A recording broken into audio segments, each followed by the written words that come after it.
Отново здрав и впечатляващо устойчив, но по-малък, вау, и на по-ниска цена е Motorola H50 Neo.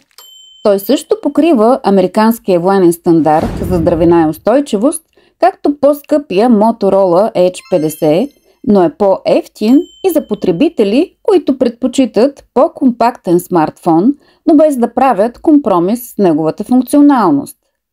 Motorola H50 Neo е елегантен и лек и се предлага в 4 ярки цвята. Смелият червен нюанс Pantone Poinciana, елегантният бежов Pantone Latte, сивият Pantone Grizel и класическото синьо Pantone Nautical Blue. Той също е изработен от първокласни материали с гръб от веган кожа, който придава по-луксозен вид и е удобен и здрав в ръката. Говорейки за здравина, сред големите достоинства на Motorola H50 Neo е неговото съответствие с американския военен стандарт за здравина и устойчивост MIL STD 810H.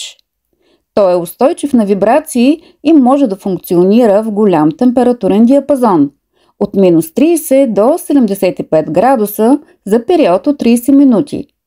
Устойчив е на влага и солена мъгла и е преминал успешно строгите тестове за устойчивост при използване в екстремни условия. По отношение на устойчивост при проникване на прах и вода, той е сертифициран с рейтинг IP68, най-високият. Това означава, че е защитен от проникване на частички прах, мръсотия и пясък, както и че ще устои при потапяне в сладка вода на дълбочина 1,5 м за период от 30 минути. Motorola H50 Neo има същата усъвършенствана система от камери, както при по-скъпия H50. Те са задвижвани от изкуствен интелект, който наричаме Moto AI. Основната камера е с 50 мегапикселовия сензор лития на Sony, а за снимане на отдалечени обекти е интегрирана 10 мегапикселовата телефотокамера с трикратен зум. И двете разполагат с оптична стабилизация за кадри на фокус, дори ако ръката ви трепне. Двете флагман камери се допълват от 13 мегапикселовата ултраширокоъгълна камера с 120 градусово зрително поле.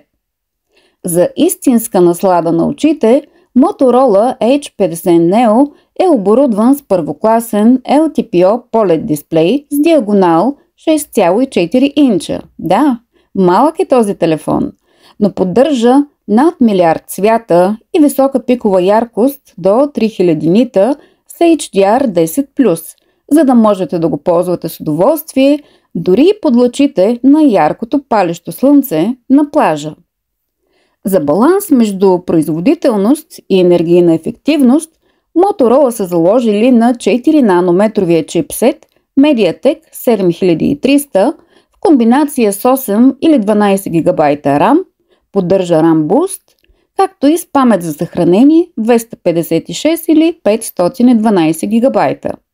Няма опция за разширяване с карта за памет, както и при повечето флагмани.